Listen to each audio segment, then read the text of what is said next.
Hello friends, குழந்தைங்க nuts எல்லாம் சாப்பிட மாட்றாங்களா? இந்த மாதிரி ட்ரை பண்ணுங்கள். கோதுமை மாவு எடுத்துருக்கேங்க 1/2 கிலோ. நான் கோதுமையை வாங்கி மிஷினில் கொடுத்து அரைச்ச மாவுங்க இது. நீங்கள் கடையில் இருக்க மாவு கூட எடுத்துக்கலாம். பாருங்கள், முந்திரி, பாதாம், பிஸ்தா, வால்நட்டு, வேர்க்கடலை எல்லாம் எடுத்துருக்கேங்க. எல்லாமே ஒரு 50 கிராம் எடுத்திருக்கேன்.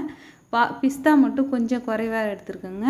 இது கூட இனிப்புக்காக நாட்டு சர்க்கரையும் கல்கண்டு எடுத்துருக்கேங்க. ரெண்டையும் சேர்த்து செய்யும்போது இனிப்பு கரெக்டாக இருக்கும். இப்போ வேர்க்கடலையை அடுப்பை ரொம்ப ஸ்லோவாக வச்சுட்டு நல்லா ஒரு 5லேருந்து 10 நிமிஷத்துக்கு நல்லா பொறுமையாக வறுத்து எடுத்துக்கலாங்க. இனிப்பு பார்த்திங்கன்னா உங்களுக்கு எவ்வளோ தேவையோ அவ்வளோ எடுத்துக்கோங்க. நான் எடுத்த அளவு கரெக்டாக இருக்கும். இப்போ நல்லா வறுத்தாச்சுங்க. வேர்க்கடலையை ஒரு தட்டில் கொட்டி ஆற வச்சுக்கலாம். நம்ம தோலை எடுக்கணுங்க, அதனால் தனியாக கொட்டி ஆற வச்சுக்கலாம். இப்போ அதே கடாயில் நம்ம எடுத்து வச்ச 50 கிராம் பாதாமையும் சேர்த்துட்டு இதையும் பொறுமையாக நல்லா கலர் மாறுற அளவுக்கு வறுத்துக்கலாங்க. இது நல்லா பொறுமையாக வறுத்து எடுக்கும் போது தான் நம்ம கொஞ்சம் நாள் வச்சு இதை பயன்படுத்திக்கலாம். பவுட்ரு ரெடி பண்ணி வச்சுக்கிட்டிங்கன்னா 10-15 நாளைக்கு நம்ம ஸ்டோர் பண்ணி வச்சுக்கலாங்க. நம்ம உடம்பை குறைக்கணும்னு நினைக்கிறவங்க இந்த காலையிலே வெறும் வயிற்றில் நம்ம இட்லி தோசைலாம் சாப்பிடாத இந்த மாதிரி நம்ம ஒரு டம்ளர் பாலில் இந்த பொடியை 2 ஸ்பூன் சேர்த்து கலந்து குடிச்சிட்டா நல்ல ஃபில்லிங்காக இருக்குங்க, பசி எடுக்காதுங்க. முந்திரி, பாதாம், பிஸ்தா 3ஐயும் சேர்த்தாச்சிங்க. சேர்த்துட்டு இந்த வால்நட்டை லைட்டாக உடச்சி சேர்த்துக்கலாம். கொஞ்சம் பெருசாக இருந்தால் உடச்சி சேர்த்துக்கோங்க. இதையும் பொறுமையாக அடுப்பை ஸ்லோ பண்ணிவிட்டு பொறுமையாக வறுத்து எடுத்துக்கோங்க. நல்லா வறுத்து எடுக்கும்போது தான் நம்ம ஒரு 10-15 நாளைக்கு ஸ்டோர் பண்ணிக்க நல்லா இருக்குங்க, கெட்டு போகாமல் இருக்கும். இந்த அளவுக்கு நல்லா வறுத்து எடுத்தோடனே நம்ம இதையும் நம்ம ஒரு தட்டில் கொட்டி ஆற வச்சுக்கலாங்க. இது நல்லா ஆறுனதும் வாசனைக்காக ஒரு 4 ஏலக்காய் சேர்த்துக்கிறேங்க. இப்போ நல்லா நம்மளுக்கு எப்படி பதம் இருக்கணும்னா இந்த மாதிரி உடச்சி பார்த்திங்கன்னா அப்படியே நொறுங்கணுங்க, மொறுன்னு. இது கரெக்டான பதம். இப்போ நம்ம வேர்க்கடலையும் தோலை நீக்கிட்டு இதையும் நம்ம இந்த நட்ஸோடு சேர்த்துக்கலாங்க. தோலோடு சேர்த்து செய்யும்போது கலர் ஒரு மாதிரி மாறிடுங்க, அதனால தான் கொஞ்சம் ஒயிட்டாக இருக்கிறதுக்காக நான் தோலை எடுத்திருக்கேன். இப்போ இதை கூடவே நம்ம சேர்த்துட்டு இப்போ நம்ம மாவை நல்லா வறுத்து எடுத்துக்கலாங்க. அதுக்கு ஒரு அகலமான ஒரு தாம்பலம் எடுத்துருக்கேன். வீட்டில் நீங்கள் தட்டு தாம்பலம் எது இருந்தாலும் எடுத்துக்கோங்க, சீக்கிரம் நம்மளுக்கு ஆறிடும், அதுக்காக தான். இப்போ அதே கடாயில் 2 கரண்டி மாவு சேர்த்துருக்கேங்க. சேர்த்துட்டு இதை நல்லா ஒரு 5 நிமிஷத்துக்கு பொறுமையாக அடுப்பை ஸ்லோ பண்ணிவிட்டு பொறுமையாக வறுத்து எடுத்துக்கலாங்க. மாவு கருகவே கூடாது. மாவு நல்லா பச்சை வாசனை போகிற அளவுக்கு வறுத்து எடுத்துக்கலாங்க. இப்போ இந்த மாவு இந்த அளவுக்கு நல்லா வறுத்ததும் இப்போ நம்ம ஒரு தட்டில் கொட்டி ஆற வச்சுக்கலாங்க. மாவை நல்லா கொஞ்சம் கொஞ்சமாக சேர்த்து ஒரு 3 வாட்டி வறுத்து எடுத்து சேர்த்துக்கலாங்க. ஏன்னா அப்போ தான் கரெக்டாக நம்மளுக்கு மாவு நல்லா வெந்து வரும்.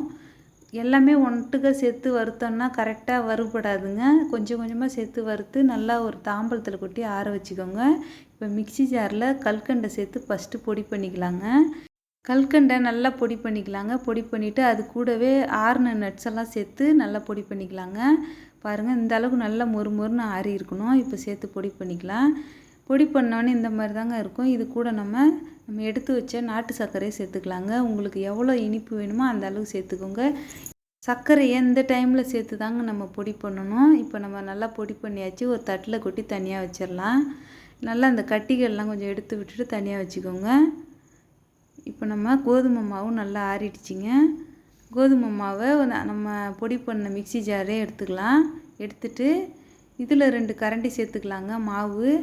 இப்போ நம்ம பொடி பண்ணி வச்ச நட்ஸ்லேயும் 2 கரண்டி சேர்த்துக்கலாங்க. இந்த மாதிரி நம்ம பொடி பண்ணும்போது மாவு வந்து நல்லா கெட்டி ஆகாமல் பொலன்னு கிடைக்குங்க. அதுக்காக தான் இந்த மெத்தடு நம்ம பயன்படுத்துகிறோம்.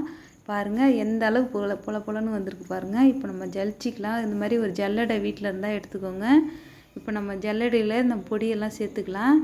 இது கூடவே ஒரு 50 கிராம் பால் பவுட்ரு எடுத்துருக்கோங்க, அதையும் சேர்த்துக்கலாம். இந்த டைமில் தாங்க சேர்த்துக்கணும். இதை நீங்கள் ஃபஸ்ட்டே போட்டுலாம் அரைக்கக்கூடாது. இப்போ நம்ம ஜலிக்கும் போது தான் கூட சேர்த்துக்கிட்டு நம்ம ஜலிச்சா மட்டும்தான் நல்லா ஈவனாக கிடைக்கும். இப்போ நல்லா இந்த கட்டி இல்லாமல் ஜலிச்சு எடுத்தோன்னா இந்த மாதிரி நம்மளுக்கு கிடைக்குங்க. இந்த ஒரு பவுட்ரு போதுங்க. ஒரு 15 நாளைக்கு நம்மளுக்கு ஒரு வாட்டி நம்ம ரெடி பண்ணி வச்சுக்கலாம், கரெக்டாக இருக்குங்க. இப்போ நான் ரெடி பண்ணியிருந்தே 1 கிலோ கிட்ட வருதுங்க. நீங்கள் பாட்டிலு டப்பா எதுலையாவது ஸ்டோர் பண்ணிக்கோங்க. நான் இதில் ஸ்டோர் பண்ணி ஃப்ரிட்ஜில் தாங்க வைக்க போகிறேன். ஃப்ரீசரில் வைக்கக்கூடாது, ஃப்ரிட்ஜில் நார்மலாக வச்சுக்கிட்டாலே போதுங்க.